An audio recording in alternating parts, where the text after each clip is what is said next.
os alunos. Vamos iniciar nosso primeiro vídeo conceitual sobre a disciplina.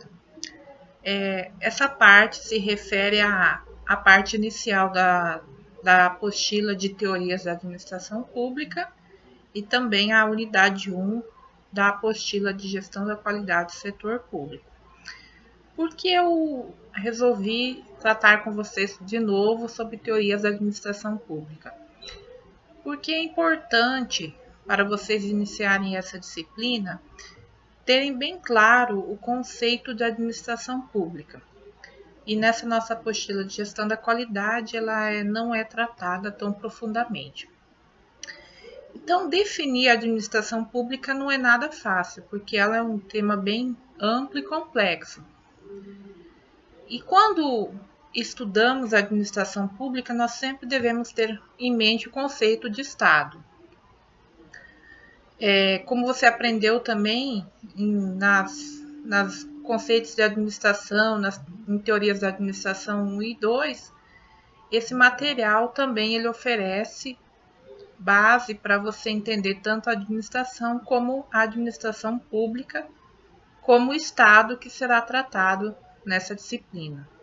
E o professor Bresci Pereira, ele diz que no seu sentido estrito, ou seja, uma organização burocrática estatal que tem poder particular para definir leis e tributar habitantes de um território, sendo dirigida por um governo e dotada de um corpo burocrático e de uma força pública.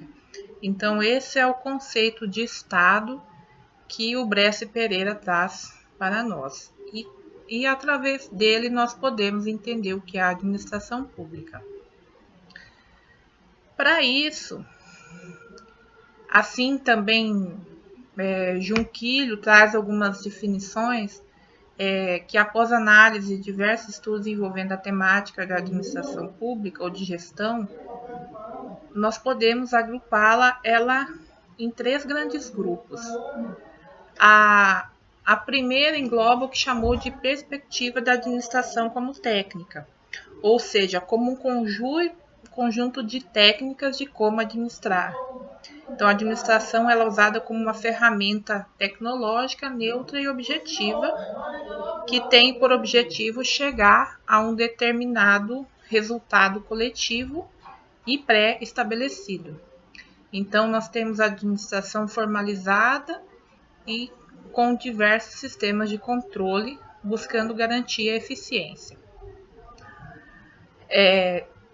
Entretanto, essa forma de se ver a administração como técnica, ela adota uma forma de receituário pré-formatado que é colocado de cima para baixo na organização, pelos gestores da organização. Então, ela é tomada como verdade única e nos dias atuais ela não se encaixa muito no que uma organização precisa. O segundo grande grupo diz respeito aos estudos que contemplam a perspectiva da organização política, isto é, em contraposição ao tecnicismo do primeiro grupo, e eles dão ênfase à política dentro da organização, como os conflitos de interesse entre grupos são tratados dentro da organização e também fora dela. As estruturas e os processos organizacionais deixam de representar o aspecto predominante e dão lugar aos conflitos interpessoais e às dinâmicas grupais dentro da organização. E sempre ela busca um alcance de resultados organizacionais. E, por fim, o último, terceiro grupo, estão os estudos que pensam a organização a partir de uma perspectiva crítica. Esse grupo constitui uma oposição aos 2 anteriores, de técnica e de política, na medida que descarta a administração como uma ferramenta técnica, quanto ao espaço de disputa entre grupos e pessoas no interior da organização. Então, dentro dessa perspectiva, a administração influenciada pela obra de Karl Marx e aplicada aos estudos da organização é vista como um mecanismo de controle social e serviço dos interesses dos maiores proprietários das organizações e de outros bens privados da sociedade. Então, ela é vista como uma forma de controle do capital. O termo, quem já assistiu o filme Tempos Modernos, com Charlie Chaplin, ele consegue observar bem como essas técnicas administrativas usadas na administração como técnica permitiam os patrões controlar o trabalho dos empregados em todos os níveis. E ainda que é um tema muito complexo, nós podemos destacar 3 elementos básicos. A análise histórica das tipologias de a sociedade humana, na qual ganha destaque o modo de produção de vida material e econômico, determinando as políticas, as instâncias sociais, políticas e espirituais dos grupos humanos. A abrangência das mudanças de um tipo de sociedade para outra a partir do progresso tecnológico e também o estudo profundo do capitalismo e as formas de exploração da classe trabalhadora pelas classes dominantes proprietárias do capital.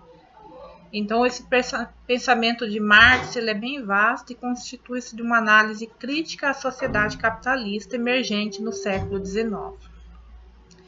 Então, se nós estudamos a administração adotando um daqueles 3 grupos de forma isolada, nós teremos problemas para gerir nossa organização, pois sempre teremos uma visão simplificada da nossa organização.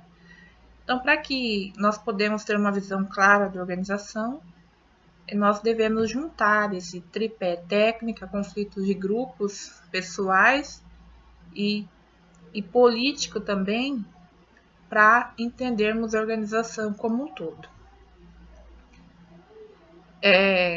Então, é necessário uma alternativa que incorpore todas essas ideias e implica darmos atenção ao ferramental técnico, aos conflitos interpessoais e grupais e, por fim, ao nível mais amplo de conflito na sociedade, advindo de várias instâncias, sejam elas econômicas, culturais, sociais, assim como nos ensinou Marx. E vamos entender que a administração é uma prática social que consiste de procedimentos, métodos e técnicas executados e manejados de forma apropriada por atores sociais, tomando bens e consistência, que detêm procedimentos de uma ação. Essa prática social ela envolve nossas ações diárias, baseadas no conhecimento, de sabermos como fazer as coisas em determinado modo e aceito de forma legítima pelo grupo social em qual vivemos. Então, essa é uma definição básica do que vem ser essa prática social da administração. E então, nós podemos dizer que a administração comporta entrelaçamentos entre técnicas, sistemas operacionais e tecnologias, bem como os jogos de poder entre interesses de grupos diversos e atuam a partir de contextos sociais específicos, estruturados a partir de influências históricas, econômicas, sociais, culturais e políticas. Então, nós pensamos a administração vinculada à prática social ajuda muito a ação gerencial no serviço público, que deve, então, ser constituída através de uma análise contínua dessa dinâmica do tripé. Então, nós temos uma noção básica do que é a administração. E, então, nós vamos partir para a nossa apostila de gestão da qualidade do serviço público, no serviço público, na parte introdutória, que busca caracterizar a administração pública e distinguir a administração pública de serviço público. Nós podemos caracterizar a administração pública como Bob, Mateus e Pasquino, eles trazem uma expressão que a administração pública designa o conjunto de atividades diretamente destinadas à execução concreta das tarefas e incumbências consideradas de interesse público comum, numa coletividade ou organização estatal. Já Meirelles, citado por Junquillo, a administração pública de modo subjetivo significa a totalidade de serviços e entidades ligadas ao Estado e objetivamente esse é o mesmo Estado, atuando de forma concreta a fim de satisfazer o bem comum dos indivíduos em uma sociedade, em uma coletividade sob seu domínio, tanto nas esferas federal, estadual e municipal do governo. E o setor público pode ser entendido como um segmento da economia responsável por atividades consideradas públicas ou que buscam atender o interesse público. Então, nós precisamos ter clara a definição e diferenciar o que é a administração pública de serviço público. Então, a administração, além de serviço, designa também toda a estrutura de atuação do Estado. O Estado se apresenta por meio da administração direta e indireta, representada por autarquias, fundações e organizações públicas, entre outras. Então, nós vamos para falar um pouquinho das tendências da administração pública. Durante muito tempo, o cidadão não teve acesso a formas de controle sobre as ações. O artigo 3º o parágrafo 3º do artigo 37 da Constituição Federal introduz ou disciplina a participação do usuário no controle dos serviços públicos, principalmente no que tange à qualidade, avaliação e manutenção dos serviços públicos.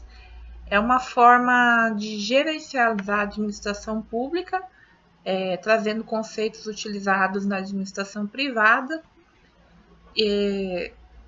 e constata-se com isso, referindo os Estados Unidos e outros países da Grã-Bretanha, que introduziram sistemas para controle gerencial na administração pública. Marques Neto diz que é um equívoco pensar que a atividade regulatória tenha diminuído, ao contrário, houve um alargamento das atividades controladas. Esse controle gerencial, ele começou a adotar medidas de desempenho na administração pública. Dentre eles, nós podemos citar produtividade, nível de atividade, insumos, processos, resultados, impactos, custos, satisfação do usuário e qualidade de tempo e resposta do serviço. Então, esse controle, esse gerencialismo só veio a somar dentro da administração pública. Então, nós vimos nessa unidade introdutória uma breve revisão dos conceitos da administração pública, setor público e serviço público. Abordamos ainda as tendências da gestão pública, com base na experiência de alguns países, e como eles influenciam na construção do pensamento dominante. E uma visão mais profunda dessas matérias você pode ter na Teorias da Administração Pública, que é um material que nós já usamos para introduzir essa nossa disciplina e que vocês devem sempre recorrer caso tenham dúvidas. Até o próximo vídeo, onde falaremos mais especificamente sobre serviços públicos.